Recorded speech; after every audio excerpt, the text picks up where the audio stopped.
He made no. me Oh gosh, we actually went live while we were laughing. So Yeah, but that's good, I think. I guess we're on. Let me put the banners on. You are watching live from Odesa, Ukraine, with our wonderful author. Whoops! I had my other website up. Oleg Veretskiy, or Veretskaya, is it? How do you pronounce your name? Are you there?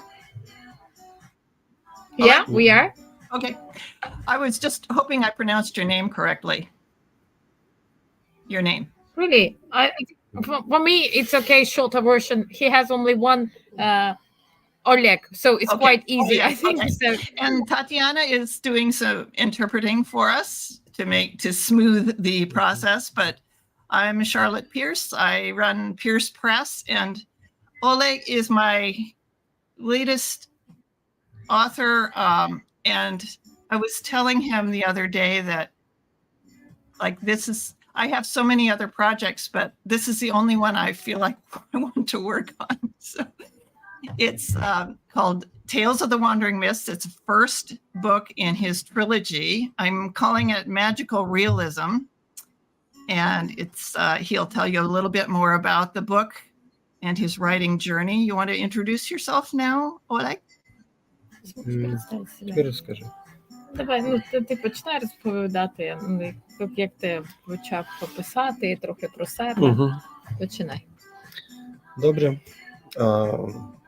Ще раз, мене звати Олег Верецький, я народився в Одесі, тут провів все своє життя. Hi to everyone. So my name is Oleg Veretskiy, and I was born in Odessa and spent almost all my life here. Писати я почав дуже рано. Це дуже така цікава історія. I started to write quite early. It's quite interesting story. Спочатку я попросив мого батька навчити мене читати, тому що у моїх батьків ніколи не було якогось часу для того, щоб читати мені казки. First, I asked my father to teach me reading because my parents didn't have enough time to read me fairy tales. І тоді я вирішив взяти справу в свої руки. Я підійшов до батька і попросив його навчити мене читати. So I decided to manage by myself, and I asked my father to teach me to read. Мені тоді було 4 роки. I was about 4 years old at that time. І тоді батько мені намалював своїми руками абетку, і я почав читати. So my father drew me alphabet, and I started to read. Потім, коли я почав читати сам казки, батько в мене запитав, чи подобається мені це.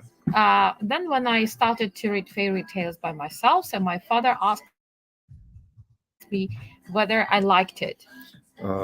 Я сказав, що не дуже, бо мені не подобаються деякі елементи сюжету, або мені не подобається кінцівка цієї історії. І тоді батько вирішив пожартувати і каже: "Ну, не подобається, напиши сам." So when my father asked whether I loved what I had read, so I said not so.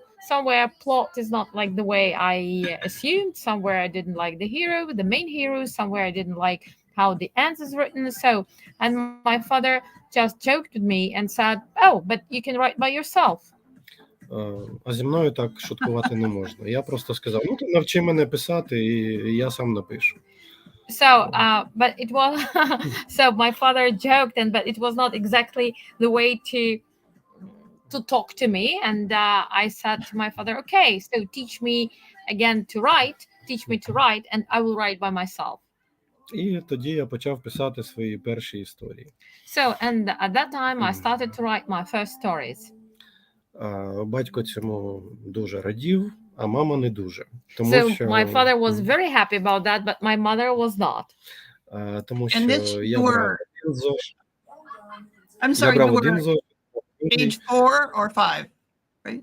А скільки лет було? Це було, ну, мабуть, десь на початку школи. Тоді, коли мої однокласники вчилися 6-7. читати. Ну, це десь 6-7 років. It's about 6-7 years old.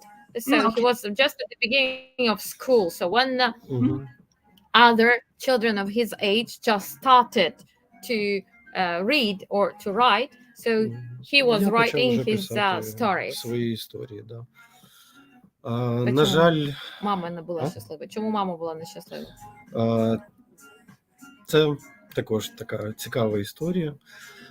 У нас не було багато грошей, і тому кожен зошит це була ціла історія, щоб купувати його. So we didn't have, let's say, a lot of money, or better to say, so we lived quite modest, and that's why my mother wasn't very happy, because every copybook, so every copybook, it was some money to spend, so that's why my mother wasn't very happy about my writing skills. Я з самого початку хотів бачити це не просто як історії, я їх оформляв як книжки. Я писав, яке видавництво, якого року, який тираж. Я собі повністю оформляв цю книжку. So so the first З I ілюстраціями. just didn't want to just write the story, so I was writing it like a book. So I made like the year of publishing, so the drawings, the illustrations, so Yeah. how many books should be published. Мгм. So that's why a lot of space needed. І Of тому course, кожна історія на 2-3 сторінки виливалася в просто використаний цілком зошит. So that's why every story which actually needed 2-3 pages, so all the copybook was spent, so because of illustrations, because of everything. От. Yeah. А потім у мене, коли вже мої однокласники почали так впевнено читати, вони вже почали читати мої історії. Це були мої перші читачі. So when my classmates were quite definite in their skills to read, so they started to read my stories, and they were my first. My classmates were my first readers. І наскільки я пам'ятаю, ці перші історії, вони були чимось схожі на твори Конан Дойля, які не про Шерлока Холмса. So as far as I remember, these first stories, they will look like, let's say, a bit of stories of Conan Doyle, but not about Sherlock Holmes. Now, did your Тобто це загублений teachers like your світ stories? та інші такого плану. Учителя любили, чи любили вчителі твої історії? Учителям подобалися мої історії тоді, коли я писав твори на олімпіадах, але учителям не подобалось, що я це робив під час уроків. So my teacher liked it when I sent my stories for competitions, for literature competitions, but they didn't like it when I spent my time on my lessons to write these stories. Я брав підручник, отак от ставив, щоб загородити себе від учителя, і писав. So I just took a study book, not to be seen by a teacher, so and was writing my stories. Yeah. От, якось так воно і пішло. Потім моя мама знаходила мої зошити і топила ними піч. Це були мої такі перші публікації, можна сказати, у вогні. So I need to translate. So then my mother, when she found my copybooks, and she was using it for heating. So, and Oleg is joking that my first my first stories were like in fire. Oh, can I Yes. ask you? One thing I did when I was growing up, I took a flashlight to bed and I would read under the covers of the blankets. So when you just did the same, yeah? Yeah, I did that. Yeah. Когда вона брала этот, господи, фонарик і читала під ковдрою. Да, така сама історія була. І у So мене, the same story was with Oleg? у мене були 3 пристрасті в дитинстві. Перша – це книги. Я був записаний одразу в 3 бібліотеки. тому що на руки не видавали стільки книжок, скільки мені потрібно було. So I had like in my childhood, if I can say so, that I had three passions. First, it was books, and I was a member of three libraries because for one library I can't take all needed books. So because it was limitation in quantity. Друга пристрасть – це був футбол. So Такий дворовий футбол. My second passion was football, so street football. І третє – це ми просто лазили по стінах, по дахах, по деревах і такі нагадували якісь таких ось мавп. So and the third passion, we were like monkeys because we were climbing trees, roofs. So just that's it. So trees, and so he was like monkey, small monkey. So do you continue writing through high school and into college, and was this kind of a... Я продовжував писати, мене нічого не могло зупинити. І на уроках праці я навчився робити друге дно у шухлядках мого стола. І там ховати зошити від мами. I have no idea how to translate it, okay, but I will try. So, and you know, something like when he was at high school, we all had that. We had lessons of like hand, you know, like when you do something by your hands, when the girls are taught how to cook and the boys are taught how to do something, you know, like craft, I would say so. So or cars, so and he learned how to make okay, you have a table, and when you need something to put into the table, how can we call this box? So a table. And when you just do like that and put it something like a box under the table. I forgot the name. I don't know. Let me just double check. Okay. Just yeah, I know. Like when my father taught me to read when I was 4 also. Desk drawer. So drawer, he needed, yes. Yeah, drawer. So he learned how to make, you know, the second bottom of desk drawer to hide his copybooks. Як у контрабандистів. So, like smugglers. No fair. Але потім десь я був у класі 9-му, мабуть, і у нас вдома був капітальний ремонт, і тоді мама знайшла мій тайник. So, and maybe I was something like in the 9th grade of high school, and my mother, and we had refurbishment at our apartment, and my mother found my secret place. І да, це було yeah, and it was still really not very pleasant moment. Тож я зміг писати і зберігати свої твори вже тоді, коли жив окремо від батьків. Тому що мама все одно намагалася знищити все, що вона бачила. So, and I started to, so I could keep my stories actually, and to write when I started to read separately from my parents, because before that my mother just tried, but maybe tried to destroy everything that she had seen. No. Yes, that's right. Yeah, that's great. So let me ask you, as you know, when you got out into professional life, and like, where did the idea for this trilogy come from? Did you read a lot of books of this type and then want to write your own, or did it come to you in a dream, or what was the start of this trilogy? Як з'явився початок?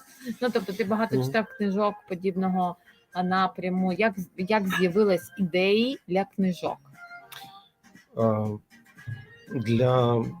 Саме для цієї трилогії чи взагалі для книжок? Я думаю, що, мабуть, про трилогію можемо взагалі сказати, можемо про це. Якщо казати взагалі про твори, if we talk generally about my stories, about my novels, вони можуть з'явитися просто Я не знаю, звідки вони беруться. So вони просто беруться. They just come into my head. So I don't know whether they, which way they come or how they come, but they just come to my head. Наприклад, одна з них у мене з'явилася тоді, коли ми просто їхали ночною трасою, і я просто побачив якийсь такий темний силует біля дороги, і у мене одразу виник такий образ, і про це я написав оповідання, воно колись там в Фейсбуці було. Це була така історія в дусі Девіда Лінча. So once we were driving late, and when we were driving, I've just seen the shadow, and I had just some idea in my head, just came to my head, and I wrote a story. It was on Facebook, and it was something like not looking like, but maybe in like David Lynch would in the way of David Lynch. This is це right. нагадувало просто атмосферу, можливо, ви пам'ятаєте, був такий серіал Twin Peaks. So the same atmosphere, maybe you remember it was series Twin Peaks. Ну, це була така історія на зразок. Oh, yeah. So it was the same story, like, yes, the atmosphere of the story was like in Twin Peaks. Wow. І якщо казати саме про трилогію, Довго, не чула про це багато часу. Якщо говорити про трилогію, вона з'явилася дуже цікаво. Були люди, які читали мої оповідання, які були зовсім іншими, вони зовсім не схожі на цю трилогію. So if we talk about this trilogy, yeah, if we talk about this trilogy, so the idea just came of the book came not unexpectedly, but I didn't write in the same plot or this in the same way before, and just people who were reading my novels before. Вони всі оповідання, твори, все було раніше зовсім інакше. А потім якось мені знайомі сказали, а чому б не спробувати тобі написати якусь казку? Ми просто хочемо побачити, як це буде. So, and before this trilogy. Before this trilogy. Trilogy. Yeah, thank you. So before this trilogy, I was writing and just another novels, so another stories, not another, just with other atmosphere. Maybe this is the right translation. And one of my friends just asked me, let's see whether you can write fairy tale. So let's see whether you can write a novel. So, and he tried to write a novel, a fairy tale. І тоді я просто вирішив піти на такий експеримент, і я почав у Фейсбуці викладати по одній главі. So, and I decided to make an experiment, and I started to publish by one chapter in Facebook. Я написав першу главу і розмістив її в Фейсбуці. Це якраз самий початок історії, коли Ліза знайомиться з Джонатаном і бачить цю музичну шкатулку. So, and I've just I wrote one chapter. I published it in Facebook. It's just the beginning of the story when Lisa got acquainted with Jonathan, and they buy this and they see this music box. І відгуки були такі, що я просто не міг зупинитися і почав писати, викладати це. Написав один розділ, виклав, написав, виклав. І був дуже великий відгук. So, it was the feedbacks, they were so massive and they were so inspiring that I just couldn't stop, and I just was writing one chapter and published. Це було, мабуть, схоже на те, як я читав, як Стівен Кінг публікував «Зелену милю». І це було, мабуть, так само, як книга-серіал. So it wrote and published his Green Mile. So, and by atmosphere, maybe it was something like that. It was like series. So I was writing it and just published. I wrote it and published. And so this це був was такий цікавий досвід. I just wanted to ask you, Was this after the initial, the 2014 invasion of Ukraine? No. Это ж было Before? не после того, как это... Не. No, we are talking about trilogy. We're talking about the trilogy now, the story. Yeah, it was written before. Before, До- okay, yeah. Да, написав Окей. до 24-го. Так, звичайно. Okay. От. І це був досить такий цікавий досвід, тому що коли ти вже публікуєш якийсь розділ, ти вже його не можеш переробити. Тобто у тебе немає уже шляху назад, уже всі мости згоріли. So it was very nice experiment and very nice experience because when you publish something, you can't change it. So, and it was really, I mean, nice. It was nice experience for me. Тобто для мене це була така подорож разом з Лізою. Я не знав, що буде за наступним поворотом. So it was a certain kind of travel or trip with me together with Lisa because I didn't know what will be in next corner. Тож для мене це була Lisa така is the character in the book, right? The main character. Це головна героїня. Так, це головна героїня, це маленька дівчинка. She's a little girl. Чому я саме зупинився на такій героїні? Тому що діти – це такі цікаві істоти, які вони майже не роздумують, коли там треба комусь допомогти, прийняти якесь рішення. So why I decided to stop on with Lisa, or because children, they are such creatures who don't think too long when they need to help someone or they need to make a decision. Вони або хочуть допомагати, або не хочуть. So they just want help or don't want to help. І до того ж, очима дитини можна показати цей світ і дати якісь відповіді на якісь питання, які цікавлять дорослих, але дорослі чомусь чи бояться, чи, я не знаю, просто бояться поставити ці запитання. And also when you look at this world by eyes of child, so you can ask and answer the questions which sometimes grown-ups just are afraid to ask and maybe to meet the answers. Дорослі дуже бояться поставити якесь запитання, тому що вони бояться показатися якимось дурними, нерозумними. So grown-ups are usually afraid to ask some questions because they are afraid to look like a silly person or just not too much clever, smart. Діти не бояться нічого. Вони от що бачать, те й везуть. So children are not afraid, usually not afraid of anything. So they say what they see and what they think. Тут є питання якесь у Лізет. Це Це для якого віку? Дякую за запитання, Лізет. Lisa, thank you for your question. Стосовно віку, це я можу сказати, як це було у Фейсбуці. Для мене це також був як зріз аудиторії. So as for French, I can tell you what it was in Facebook. For me, it was also a question. So I was also trying to understand who is reading this book. Це можна сказати, Фейсбук був такою контрольною групою. Да? So we can say that Facebook was certain kind of focus group. Focus group.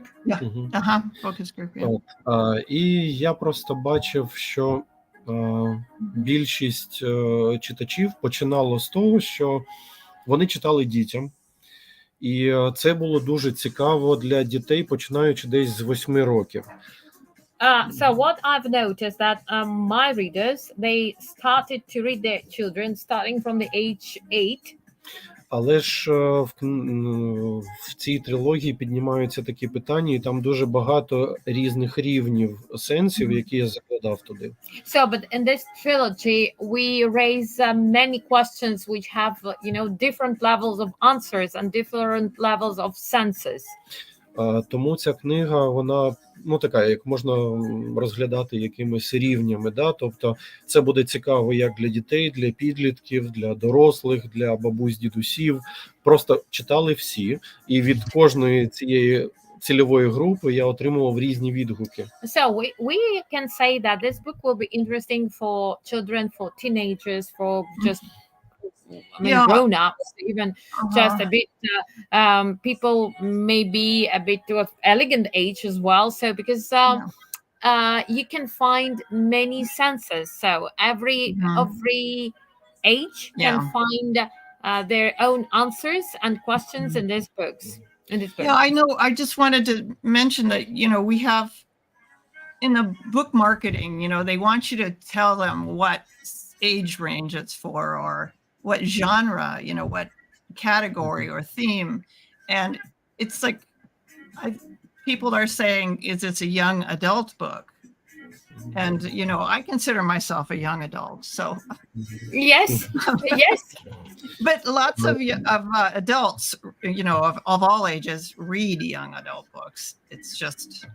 It's just like this industry requires you to like specify, and it's not always fair to do that. Шерлок пояснює, каже, що 50 years of сам маркетинг, книжковий маркетинг, він є вимога щодо на який вік це написано. Але вона каже, що я почуваю себе як молодий дорослий, і тому і взагалі це несправедливо ділити людей на там дорослий чи дорослий, але є маркетинг, який має певні 34. Скажи, що ми можемо вполне рекомендувати. She says, Lisette said 50 is the new 30, and I said, what is 67? Дуже цікаво, що 50 is new 30, yeah, exactly, I agree. Yeah, I absolutely agree. Anyway, so let's, we're about at 1:30. I just wanted to kind of, transition a little bit into what you kind of suspended your career to support the resistance or as a volunteer. Do you want to talk a little bit about that and how you work your writing into that new reality?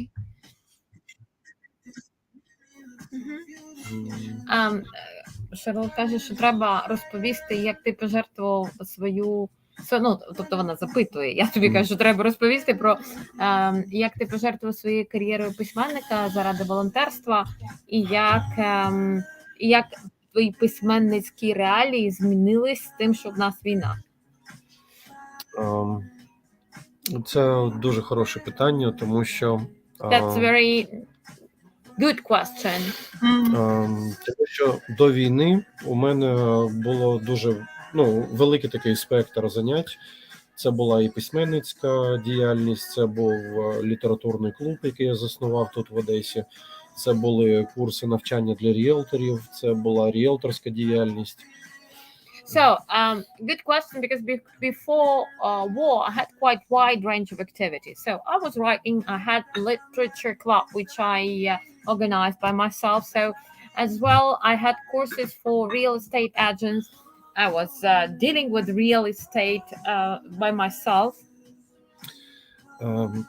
І потім, коли перша книга була видана, і у мене була презентація на радіо, на нашому одеському радіо була презентація ще однієї книги, пов'язаної з ріелторською діяльністю. So, and when the first book was published, and then I had like launch in our local radio station for my second book, but it was more, dedicated to real estate agents, so it was written for them. І в березні чи квітні мали вийти ще дві книги, але in March, just March, April, we plan to publish 2 more books. Але ж в лютому почалася повномасштабна війна, і все змінилось буквально так. So, and then in February, as you know, 24th of February, the full-scale invasion started, and everything changed in 1 second. Просто в один день ми зрозуміли, що нашої реальності просто вже немає. Just in one day, we understood that we do not have our reality no more. нерухомість ніхто не продає, не купує. Real estate business stopped because nobody sells it, nobody buys it. Більшість людей поїхала за кордон, точніше, така прям направилась за кордон, тому So що a lot of people were coming abroad. So коли почалися обстріли, вибухи, So when, це був великий поток людей. when explosion started, so it was a lot of people who had only one idea, so to leave the country. І одразу в перші дні війни було дуже багато чуток, що Одесу здадуть, і в цей час вся Одеса вийшла для того, щоб крутити коктейлі Молотова, набирати пісок в мішки, робити барикади. So, and it was like, I would say from my side that it was informational attack, but it was like gossips that Odessa will be surrendered. And people, Odessites, so they started to prepare Molotov cocktails. So it was our like main activity for that time. And to build barricades and to fill bags with sand. So from my side, I can add only that at that moment, I started to believe that Ukrainians really, dig Black Sea, because we digged really a lot of sand and filled a lot of bags. So with this sand. I remember seeing those pictures of people, coming together to build those Molotov cocktails. And it just like gave me goosebumps, just... I knew it wasn't going to be easy for the Russians. Yeah. You didn't want to. І тоді просто я зупинився на якийсь момент і примусив себе подумати, де від мене буде максимальна користь. So, and at that, I just stopped and I asked myself where I will be useful the most. Тому що, я можу набирати пісок на пляжі. So, yes, I can fill bags with sand on the beach. Я можу крутити коктейлі. So, yes, I can make cocktails. We know all profi, in Molotov cocktails, we are all good. Yes, yeah, we are all good barmen, only for one cocktail. We are all good barmen, only for good cocktail. If I need one, I'll ask you to... Yes, but believe me, we all know receipts, so just in case. Але ж дуже багато людей могли цим займатися. У мене були навички трошки інші. But I understood that a lot of people can do that. So I had quite another skills. І я зрозумів, що я можу задіяти свої якісь зв'язки, які були у мене до війни. Це були зв'язки по театральній діяльності. So, connection is done. Yeah, we continue. Yes, I translate because I see that Lisa... I don't know what she's... Okay. If anybody can't hear us, let us know. Yeah, and Oleg just said that when I stopped and I started to analyze my skills, so I understood that I have a lot of connections. So my network is very wide, including some connection in theater circles.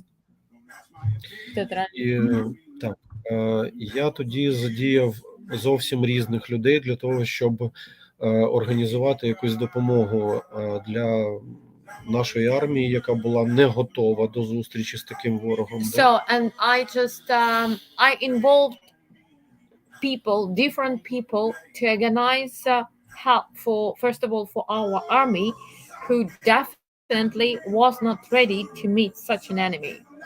І кожен із нас намагався хоч щось зробити, і хоч чимось допомогти нашій армії та територіальній обороні. And everybody tried to do at least something to help our army and territorial defense.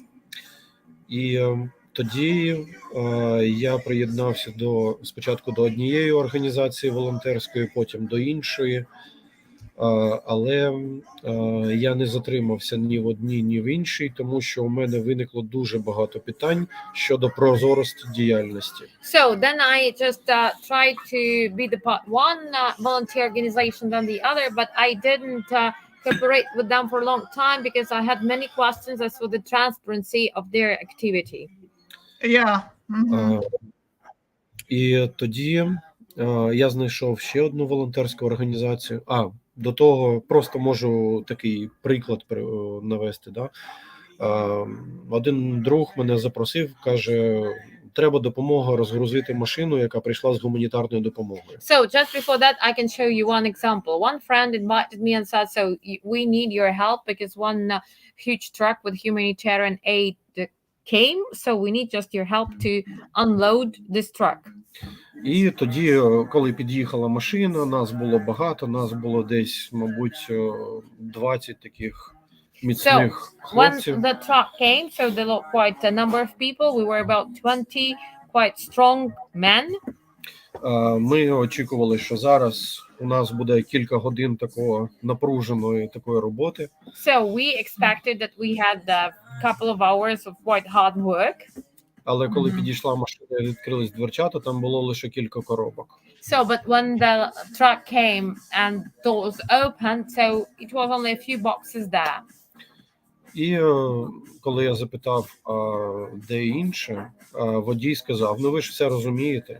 And when I asked where is the other part of cargo, let's say, the driver answered, you should understand everything. А я не хотів це розуміти, не хотів і не розумів. And I didn't want to understand that. I don't understand that, and I'm not going to understand that. І тоді я знайшов одну волонтерську організацію, діяльність якої у мене не було питань. І тому я приєднався до неї. Це була волонтерська організація «Мрія вільних людей». So, and I found a volunteer organization where I didn't have any questions. The name was Dream of «Мрія вільних людей». Dream of Free People. І там ця волонтерська організація допомагала і військовим, і цивільним, які як біженці виїжджали з міст, які бомбардувалися тоді. And that organization, they help our combat guys as well. They have civilians who were refugees, so who were living their cities, towns, villages, which were heavily bombed. І тоді я знайомився з різними людьми, слухав їх історії, намагався допомогти по максимуму. So I got acquainted with many people and I listened to their stories and I tried to help as much as I can. Yeah. Я зараз дивлюсь на ці фотографії, у мене ж ком. Yeah, these are some from Mykolaiv, right? Or Yeah, and now I watch these photos and I can hardly stop my tears because it's just very difficult to watch. So yeah, I'm sorry. Я просто це все пам'ятаю. I remember this quite well. Я так пам'ятаю, це кожен цей кадр, немов це було вчора. I remember every photo like it was made yesterday. It's just I have to say, yeah. Шарлот, можна Previous photo. там, де п'ятиповерхівка? Where's the five stores building? 5-story building? Yeah. I don't know. Is it further on here? Ні, назад. A previous one. Yeah, I think yes, this one. Це можна і це також. Oh, we can use this photo as well.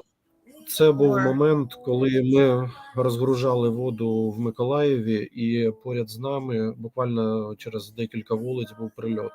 So it was a moment when we were unloading. We were unloading a truck with water for Mykolaiv, and just це трошки інше. Також це був будинок, там, де був прильот, але ж там був приліт шахеда прямо всередину дому. So it was quite, it's just another photo, but this one also describes that. So we were giving water to people in Mykolaiv from truck, and just a few streets from us, Shahid came into the building. В п'ятиповерхівку, і від удару п'ятий поверх склався аж до першого. And the heat was so powerful that the fifth floor and the fourth floor, and the first floor, just До речі, ось оце pressed фото together. це самий перший прильот в Миколаїв. So this photo, that's the very first hit of Mykolaiv. Yeah. Оце. Well, This one. I mean, one thing that people are asking me is, will Oleg write a story of his experience, a nonfiction war diary or whatever you call it, memoir? Is that something that you want to do, or is it too hard?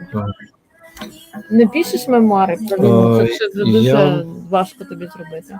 Ні, бо це, можливо, це буде такою своєрідною терапією, тому я почав писати чернетки ще тоді, коли вперше в Твіттері опублікував маленький кусочок. So I guess I assume that it will be a certain kind like therapy for me, because I started to make some notes, some drafts, my future book. So because just even he published on Twitter some small piece of it. І я тоді не розумів, чи буде це цікаво комусь, тому що про війну, про цю війну вже дуже багато публікацій в Твіттері, і мені здавалося, що, можливо, люди вже втомилися від цього. And I wasn't sure and actually didn't understand whether it would be someone interested in that, because there are a lot of publications about war in Ukraine in Twitter. So, and just I was not sure. І тоді I я think you опублікував find- маленький кусочок. You find Тоді я опублікував кусочок, і був, дуже багато людей хотіли читати далі. So, and I just published a very small piece of story, and there were a lot of people who wanted to read more about that. yeah. Lizette is right. These I think there are many stories to be told, and I think you find the message that you want to give, and you will have a unique perspective on that experience. So я розумію, що Шарлот каже, що буде цікаво, тому що в тебе є унікальний досвід у цьому, тому що я дуже погано.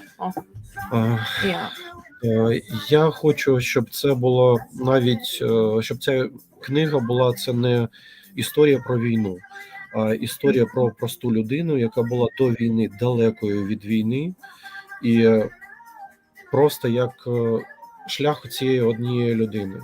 So I just when I'm thinking about this book, it will be not about just about war. It will be about the way, about just experience of common person who had no idea about what the war is before invasion, and about what kind of experiences he got during the war. and the collective, the collective, the people coming together, So, and I also call it like I will write a certain kind of instruction how to survive. Good. Well, I would like to acknowledge some people, and I want you to add to this list. I'd like to acknowledge our Kickstarter backers who helped us finance the translation and production costs for this first book in Tales of the Wandering Mists. We raised $9,000 in record time. You guys are just amazing. I was so blown away. And like all your friends came through, and so many people. We will acknowledge them one by one in other platforms, but Tatiana, you are one of them. One of the people we are grateful for. Yeah. Or I get your interpreter today. Right. And let's see, we have the NAFO. Is it NAFO or NAFO? NAFO. No, we call it NAFO. Odesa Squad. So this is the hashtag you use for your Twitter posts and other places. We are grateful to Sean and Amelie, who are just tireless fundraisers and creators, and Amelie does these bracelets, which we and we have some of them for our Kickstarter backers. The Kickstarter campaign goes till tomorrow. We already raised our goal for the production, but if you still want to contribute, you're more than welcome to, and we'll reserve those funds for additional translations, because Oleg has a big fan base in Japan, and they want to. Oh, let me stop. So just give me a second. I will just tell him just briefly. Just give me a second. So, okay. Вона хоче, як виділити, да, поблагодарити, я не пам'ятаю, я буду українською мовою, людей, які допомогли за рекордні сроки, да, терміни, зібрати такі кошти. Вона далі каже, що завтра ще буде продовжувати ця кампанія, але це все піде на вже, тобто основна ціль вже досягнута, і все інше воно піде на переклад на інші мови. Are we caught up? Yeah. Good. And then so Marina Peleni is our translator. She's just coming back from her wedding, and she's back on the job. But we really are grateful to Daria Zorka is the one that found Marina for us. And Daria is the translator for the 20 Days in Mariupol documentary, which is just coming out now. Дуже цікаво було читати переклад Маріни. It was very interesting for me to read translation of Marina's translation. Незважаючи на те, що я вже забувся англійську. Despite that I forgot, and from me he's lying, that I forgot my English. Yeah. He is lying so bad. Yeah. Коли я читаю переклад Маріни, це просто книга відкривається ще додатковим якимось рівнем. When I read Marina's translation, I can see just some like additional levels, it was nice word here, additional grades, no, just levels. Okay, so just from he can see his book from quite another side. І, до речі, ця англійська версія буде більш повною, ніж та, що була видана тут. Вона без скорочень. And by the way, English version will be more full because it will be published without cuts. Without cuts. Yes, uncut. So uncut. You see him in English. Yeah. So he's helping me. Yeah. Well, it's, this is the first translation I've done in my publishing, and it's such an art to do. You have to be almost, at least on the mental wavelengths of the writer. So the connection is so poor. Oh, I'm sorry. Yeah, the translation is the artist. So no. You cannot hear? Yeah, we are here, but we missed absolutely. You lost comment because we couldn't hear it. Okay, you started. I heard only that you said that this is your first experience with translation, and that's it. What we heard. Okay, and what I've realized is, watching you go back and forth with Marina is what an art form it is to be a translator. It's you have to be in the mental wavelengths of the writer as well. Exactly.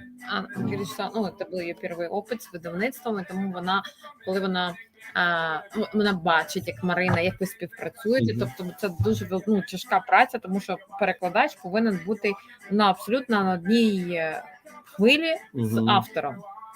І тоді, коли ми познайомилися з Маріною, ми переписувались, ми потім телефонували. When we got acquainted with Marina, we were chatting, we were corresponding, so we were calling each other.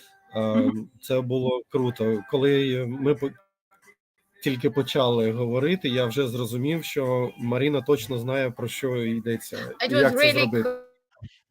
it was really cool because when we just started to talk, I was definitely sure that Marina knows how to do that. І це було круто. And it was really It cool. was so fortunate to find her. I feel so grateful, you know, it's because it could go terribly wrong if you find the wrong person. Yeah. Шарлотта дуже задоволена, відчуває дуже вдячна Марині, тому що якщо, не дай Боже, не знайдеш на ту людину, то вона піде, все піде шкереберть. Так і є. And do you, so you've written the second book already, and you've outlined the third book, is that correct, in the trilogy? В трилогії є друга книга, ти вже оголосив, що буде і третя книга. Так, другу ти пишеш, чи як треба зробити? Вона була, ця трилогія була задумана одразу як трилогія. So this trilogy was, I had an idea about trilogy at once. So just that I will have the second and the third book. Yeah. Це ще одна цікава історія. That's also a very interesting story. Коли я публікував першу частину у Фейсбуці, я вже розумів, що у мене є ще дві ідеї, які перев'язані між собою. Це повністю автономні історії, але вони перев'язані і являються частиною більшого сюжету. So when I just first published the first like the first part, I understood that I had ideas for the second and for the third, that it will be like two separate stories, but they are connected between each other, and it will come to a bigger plot. I don't know how to say that. They are all connected and has some, again, more wide plot. Wider plot, by the way. Друга частина також написана, і зараз я співпрацюю з моїм ілюстратором, яка ілюструвала першу книгу. So the second part is that has already been written, and now I'm working with my illustrator just to make illustration. It's the same illustrator who made illustrations for the first book. Yeah. І вже більшість ілюстрацій готові, тепер залишилось зовсім небагато. So the bigger part of work has been done, so just that we have a few illustrations to do. Yeah. І я дуже радий, що Наталія, це ілюстратор моя, я дуже радий, що вона також зрозуміла і відчула, що друга книга відрізняється від першої. Вона And I'm very happy that Natalia, our illustrator, that she felt that the second book differs from the first book. І вона навіть по тексту вона трошки складніша, вона об'ємніша ніж перша. So if we just compare it, so even with just on the level of text, it's more not difficult, but it's more difficult, and it has більше об'єму. Більш об'ємна. Вона трошки об'ємніша ніж перша. And it's just it's bigger. It's yes, in the number of pages, it's bigger than the first one. Так, це ілюстрація першої книги. So this is the illustration. It was the illustration for the I first. just have to say, вони такі, вони мені дуже хотілося, щоб це були такі ілюстрації, які можна розглядати довго через те, що у них дуже багато дрібних деталей. So my idea was I wanted to make such illustrations because I wanted the people to look at them carefully and long, just because they have many details to look at. От. А в другій книзі вже ілюстрації трохи складніші, ніж ці. Вони навіть виглядають трошки інакше. In the second book, we will have like more difficult illustration. I don't know how, it's not even, it's difficult. So just maybe people will spend more time to look at them, even again, more time. It's like there's a whole world in these illustrations. I'm just blown away by Целый мир в этих иллюстрациях. How they relate to the book, and you know, they're just amazing. No, от Шарлотті дуже подобається. So let me just ось ця, до речі, тільки що була ілюстрація. So the last illustration that you have showed. Це була картина, яка також мені приснилась. Оця. Yes, this picture. So I had it in my dream. I had it in my Це dream. був такий сон, який, від якого ніяк не можеш прокинутись. So it was a certain kind of a dream when you can't be awakened. І саме Or can't awake. ця сцена для мене була таким, як зануренням у сюжет ще більше, ніж всі інші частини. So just particularly this part or саме ця сцена була was Ну, таким найбільшим зануренням в сюжет. so I came I came into the plot with, you know, like with more details, with more, just with a very little detail. Відчуття ті, вони прям шкірою відчувалися. So I just felt with my fingers, I felt the feelings with the tips of my fingers. Yeah. Так, цікава сцена. I mean, So, they're I think- amazing. They're just amazing. До речі, перша книга, ну так, я зразу скажу, да, такий невеличкий спойлер. Перша книга складається та, що буде видана, да, вона складається саме з першої книги і однієї додаткової історії, яка являється переходом, якби передмовою до другої книги. So the first book will consist of the book itself, yes, and plus one chapter from the second book, which gives just the launch of the second book. І друга книга буде так само виглядати. Там, тобто, буде саме друга книга і плюс ще одна So історія. the second book will have the same, like it will be second book itself plus one story, which launched the third book. До речі, це історія, так, знов таки спойлер, це буде про тих самих дельфінів, які читачам вони більше за все в чомусь So подобаються. just a small spoiler. So the story will be about dolphins, which our readers like the most. Oh, dolphins are always a big popular. Я дуже люблю цю animal. сцену. Це одна з моїх найулюбленіших That's сцен. one of my favorite Сцен. parts. I don't know parts. One of my favorite. I don't know Так і this є one. сцен. No, Characters, animals. Yeah. scenes. No, one of my favorite scenes. Yeah, Yeah. I want to double check.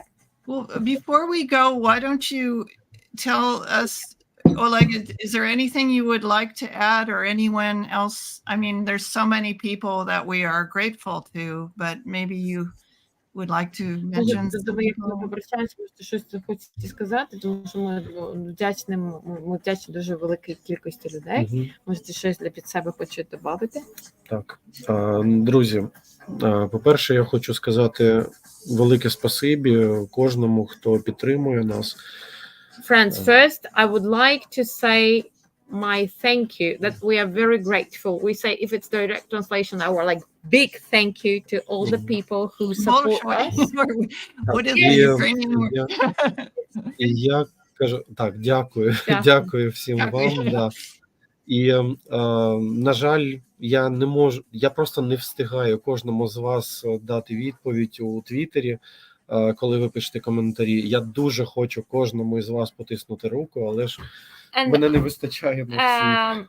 I should say I'm sorry, and unfortunately, I can't reply to all the comments that Yes. I have in my Twitter. And just be sure that I want to shake. I shake a hand of every person Mhm. who I know. writes to me. Я дуже вдячний кожному, хто підтримує будь-яким способом Україну зараз. I'm very grateful to everybody who supports in any way Ukraine at these hard times. І я дуже дякую кожному із вас, хто любить книжки, читає книжки. І в цьому проєкті ми поєднаємо і любов до книжок, до творчості, і допомогу Україні. І це дуже круто. Шарлот, я дуже дякую вам за цей проєкт. So I'm very grateful to people who love books and read books. Yeah. And in this project, we will unite people. We will unite two aims. You can help Ukraine, and you can read a book. And Charlotte, we are very grateful. He is grateful, and me grateful as well. So that you decided to take this project, and that we are proceeding in it. It's a tremendous developing. honor for me. It's the best thing I've ever done in my publishing Каже, career. що це велика Yeah. це фантастично для неї. Це саме круте, що вона робила в своєму Дякую. видавницькому Дякую. бізнесі. Дуже дякую. Thank I know. you. Thank you. Yeah. Big Thanks. thank you. And Thank you. let me just say, I think we should do this again because there's more to talk about. And I think we would like to include some people who couldn't be here today, Teresa and Sean and Yeah. many Yeah. others. So Я then думаю, що нам thanks. треба зробити це знову, тому що не було багато людей, які не змогли прийти, і тому And we appreciate Я бачу ще the коментарі. Thank you so much. I was worrying for my translation. I'm sorry I didn't sleep night well. So and I was translating. I understand there was a little sorry for that. interruption. So, but I You had a hope little that interruption in your bedtime session, right? You had a Yeah. little interruption in the night. Yes, that's true. Yes. Yeah. And thanks to all the people listening. We really appreciate you tuning in. There will be a replay on all the destinations that we went live to, and we will be distributing it to podcast applications as well. So anywhere you get a podcast, you can listen to this discussion. Thank you guys. Thank you so much. Thank Carry you so on. much. To be continued. Thank To be continued.